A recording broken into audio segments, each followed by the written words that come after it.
आपका स्वागत है स्कॉलर अलाइट में। जो लोग ये वीडियो पहली बार देख रहे हैं तो उनसे रिक्वेस्ट है कि आप हमारे चैनल को सब्सक्राइब कर लीजिए ताकि जो भी वीडियोस मैं अपलोड करूंगा आपको नोटिफिकेशन के माध्यम से पता चलता रहे। तो चलिए शुरुआत करते हैं। आज इस पार्ट में जो है एसएससी का जो एमपी पुलिस है उसका जीके एंड साइंस क्विज बताने जा रहा हूं, जिसका पार्ट 4 रहेगा। ये पार्ट 3 तक ऑलरेडी अपलोडेड है तो आप उनको देख लीजिए। इसमें जो है मैं प्रीवियस ईयर के क्वेश्चंस को डिस्कस कर रहा हूं, जिसके अंतर्गत साइंस, जीके, एमपी का जीके जो भी क्वेश्चंस प्रीवियस ईयर पूछे गए हैं उनको मैं कवर कर रहा हूं। तो इनको देखिए जरूर, इससे क्वेश्चंस आप लोगों के आएंगे एमपी पुलिस में। तो चलिए स्टार्ट करते हैं। पहला क्वेश्चन, जो अक्सर वृद्ध गंगा या दक्षिण गंगा कहलाने वाली नदी कौन सी है? यानी कि दक्षिण की गंगा किसे कहा जाता है? सीधे मतलब पे कहा जाए तो क्वेश्चन पूछ रहा है कि सीधे दक्षिण की गंगा किसे कहा जाता है। तो अगर दक्षिण की गंगा की बात करें तो ऑप्शन है हमारे पास कावेरी, महानदी, कृष्णा और गोदावरी। तो दक्षिण की गंगा जैसा कि आप सभी को पता है गोदावरी नदी को कहा जाता है, क्योंकि ये क्वेश्चन मैंने पिछले पार्ट में भी बताया था। तो ये जो था एसआई का जो 2016 में एग्जाम हुआ था एमपी पुलिस सब इंस्पेक्टर का, उसमें ये 2 शिफ्टों में ये क्वेश्चन पूछा गया था, इसलिए यहाँ पे 2 वीडियोस में ये क्वेश्चन आ रहा है। तो इसका आंसर हो जाएगा गोदावरी नदी। बात करते हैं अगले क्वेश्चन की कि भारत में मैंग्रोव वनस्पति सबसे अधिक व्यापक है, कहां पर है? मालाबार तट पे, कच्छ के रण में या सुंदरवन या इनमें से कोई नहीं। तो पहले मैंग्रोव वनस्पति के बारे में समझ लेते हैं। मैंग्रोव वन ये क्या होता है?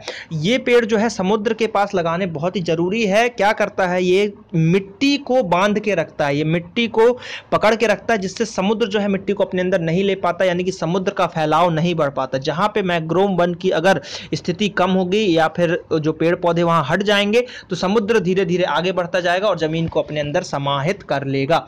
तो इसलिए जो है आप देखे होंगे पिछले साल भी जो मैंग्रोव वन है ये केरल के तट पे और इधर इधर हर जगह ये लगाए जा रहे हैं, बहुत ज्यादा मात्रा में इनको लगाया जा रहा है इन पेड़ों को।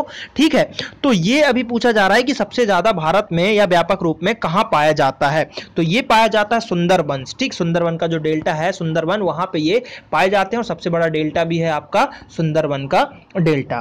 तो चलिए बात करते हैं अगले क्वेश्चन की यहाँ पर कि कौन सा भारतीय राज्य तीनों ओर से बांग्लादेश से घिरा हुआ है? तो तीनों ओर से जो बांग्लादेश से घिरा हुआ है, तीनों तरफ से पुरा हुआ है, इसको हम ऐसे याद रखते हैं कि तीनों तरफ से ये पुर गया है बांग्लादेश से। तो इसका आंसर हो जाएगा त्रिपुरा। कौन सा हो जाएगा? Tripura is the right answer. Next question देखते हैं यहां पर, भारत के किस राज्य में अधिकतम वन आवरण है? यानी कि पूछा जा रहा है भारत में सबसे अधिक वन किस राज्य में है? तो बात करते हैं ये है मध्य प्रदेश के अंतर्गत। मध्य प्रदेश के अंतर्गत लगभग 33% जो है वन आपके मिल जाएंगे आपको। तो इसका आंसर हो जाएगा मध्य प्रदेश। बात करते हैं अगले क्वेश्चन की कि निम्न में से कौन सा राज्य जम्मू और कश्मीर की सीमा पर है? पूछा है। ठीक है। तो उत्तराखंड, पंजाब, चंडीगढ़ या हरियाणा। तो देखिए इसमें से जो है आंसर हो जाएगा पंजाब। पंजाब जो है इसकी सीमा पर आपको मिल जाएगा। चलिए बात करते हैं और क्वेश्चंस की। यहाँ पर यूनानियों ने इस फसल को सिंधोन के रूप में उल्लेखित किया था, जो कि शब्द सिंध से व्युत्पन्न हुआ था। वह फसल कौन सी थी?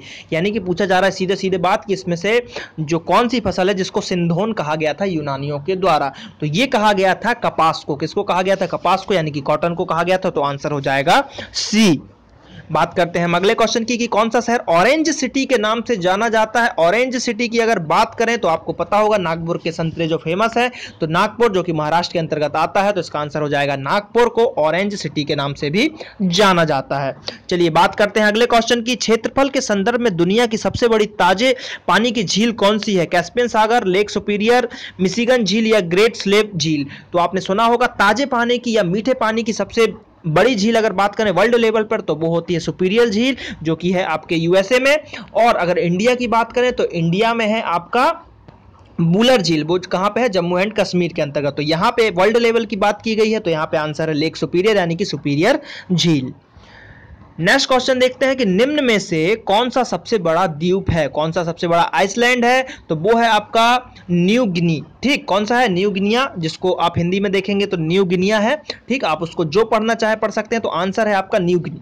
ठीक है, तो सबसे बड़ा लार्जेस्ट आइसलैंड है, यानी कि सबसे बड़ा एक द्वीप है। तो आंसर हो जाएगा फर्स्ट नंबर वाला।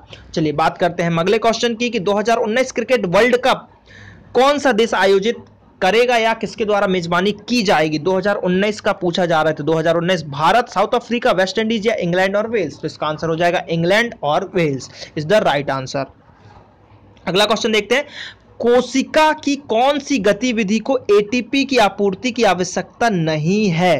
ठीक है, यानी कि देखिए क्या होता है कि जैसे भी कोई भी शरीर में हमारा कार्बोहाइड्रेट या ग्लूकोज कुछ भी जाता है तो वो जो है आपका एटीपी में टूटता है। ठीक, यहाँ पे क्वेश्चन एक राइज होता है आप लोगों के लिए कि जो एटीपी है ना, एटीपी, इसका फुल फॉर्म क्या होता है। एटीपी आपको बताना है कि इसका फुल फॉर्म आखिर होता क्या है। ठीक, तो ये एनर्जी देता है हमको, एक एनर्जी देगा। जैसे आप ग्लूकोज लोगे तो वो भी एनर्जी देगा, तो ये एटीपी में डिवाइड होते हैं। ठीक है, तो इसका फुल फॉर्म कमेंट करके बताना है। तो यहाँ पे पूछा है कि ये कौन सी अभिक्रिया है इसमें से जिसमें से आपको इस एटीपी की जरूरत नहीं पड़ती। तो आंसर हो जाएगा इसका निष्क्रिय अभिकरण, मतलब ऐसी अभिक्रिया जिसमें कोई हो ही नहीं रहा है, कोई क्रिया ही नहीं, निष्क्रिय है, मतलब कुछ ऐसी चीज होगी जिसमें कोई ऊर्जा की जरूरत ही नहीं पड़ी। जहां भी ऊर्जा की जरूरत पड़ेगी आपको एटीपी की जरूरत जरूर ही पड़ेगी ऊर्जा में। ठीक है, तो आंसर हो जाएगा निष्क्रिय अभिगमन, और आपको यहां पे एटीपी का फुल फॉर्म कमेंट में जरूर बताना है। चलिए बात करते हैं अगले क्वेश्चन की कि बारबरा, ठीक है, बारबरा जो है मैकेनिकल टॉर्क को किसकी मतलब डैश खालिस्तान पूछा जा रहा है कि खोज के लिए नोबेल पुरस्कार मिला था कि ये हैं, इनको किस चीज की खोज के लिए नोबेल पुरस्कार दिया गया था। तो ये जो दिया गया था, इनको दिया गया था गतिशील अनुवांशिक तत्व की, मोबाइल जेनेटिक एलिमेंट की इन्होंने खोज की थी। ठीक है, मोबाइल जेनेटिक एलिमेंट की खोज की थी, तो इनके लिए इनको नोबेल पुरस्कार दिया गया था। तो देखिए ये उस समय का एक करंट का क्वेश्चन होगा। इस बार के एसआई में भी इस बार का नोबेल पूछा जा सकता है, इस बार का कोई भी अवार्ड आपसे पूछा जा सकता है, तो करंट आपको जरूर पढ़ना पड़ेगा, अवार्ड वगैरह। ठीक है, तो उनको जरूर पढ़िए। नेक्स्ट क्वेश्चन, इमली में पाए जाने वाला अम्ल है, यानी कि इमली में कौन सा अम्ल पाया जाता है। तो इमली में जो पाया जाता है, देखिए इमली जैसे ही आपने कच्ची इमली खाई, आपके एकदम से अंदर से आवाज आती है, टक, बिल्कुल आवाज आती है। ठीक है, टार्ट्रिक एसिड होता है उसमें। ठीक है, टार्ट्रिक अम्ल होता है। ठीक है, किसमें, इमली में। तो आंसर हो जाएगा टार्ट्रिक एसिड।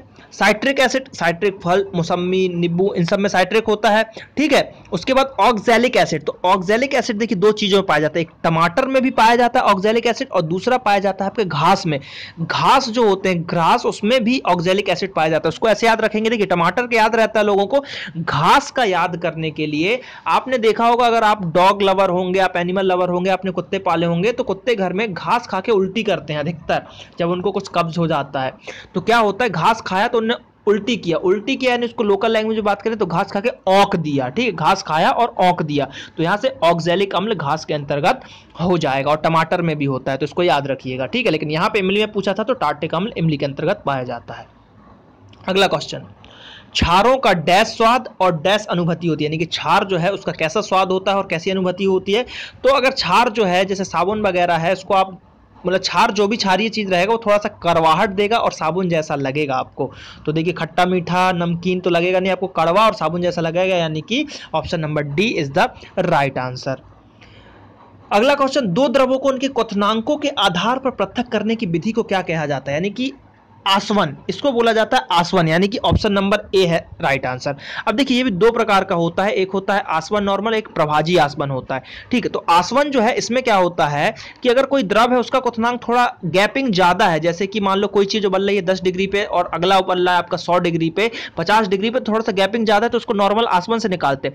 लेकिन प्रभाजी आसवन में क्या होता है कि बहुत ही छोटे छोटे डिग्री सेल्सियस के डिफरेंस में ही उनका क्वथनांक होता है। जैसे कि मान लो आपने पेट्रोलियम होता है, अब उसमें आपने कुछ उबाला मतलब गर्म किया, 10 डिग्री पे आपको मान लीजिए डीजल मिल गया और 10.5 डिग्री पे आपको पेट्रोल मिलेगा या ग्लिसरीन मिलेगा, कुछ भी मिलेगा। तो ऐसा जो बहुत ही कम गैप होता है तो उसको प्रभाजी आसवन के द्वारा निकाला जाता है। ठीक है, तो ये आसवन के दो हैं, आसवन में एक आसवन नॉर्मल और एक प्रभाजी आसवन। तो कभी कभी क्वेश्चन ये पूछा जाता है कि पेट्रोल वगैरह जो मिलता है किस मेथड से मिलता है, तो उसको बोला जाता है प्रभाजी आसवन। तो ये भी आपको याद रखना पड़ेगा। ठीक है, चलिए बात करते हैं अब अगले क्वेश्चन की, यहां पर कि प्रथम भारतीय अंतरिक्ष यात्री कौन है। कल्पना चावला, राकेश शर्मा, रवीश मल्होत्रा, सुनीता विलियम्स। ठीक है, तो आंसर हो जाएगा राकेश शर्मा जी प्रथम हमारे अंतरिक्ष यात्री थे। और जो कल्पना चावला जी थी तो वो भी इंडियन मूल की थी लेकिन अमेरिका में रहती थी, जो कि स्पेस में वो भी गई थी। ठीक, लेकिन यहाँ पे फर्स्ट पूछा गया भारतीय, तो वो है राकेश शर्मा जी। ठीक, चलिए नेक्स्ट क्वेश्चन देखते हैं, सही कथन को पहचानना है। तो पहला कथन देखते हैं क्या है, प्लूटो सौर परिवार में दूरतम ग्रह है। ठीक, नहीं।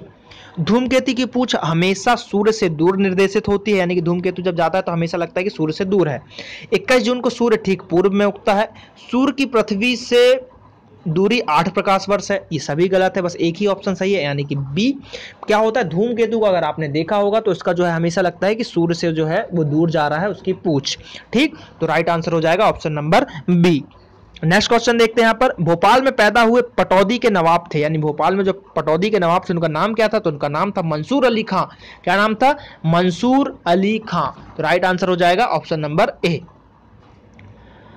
तो यहाँ पे ये कुछ क्वेश्चन थे जो कि शॉर्ट में मैंने इनको बताया है आपको, इनके थोड़ा सा डिटेल भी मैंने आपको बताया है।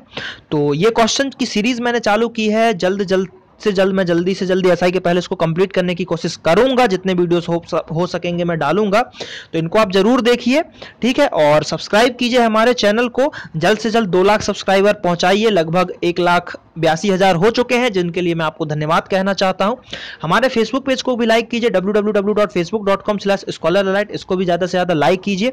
ठीक है, और यहाँ पे नेक्स्ट और प्रीवियस वीडियो की आप लिंक देख पा रहे होंगे। चलिए मिलते हैं अगले पार्ट में, थैंक यू।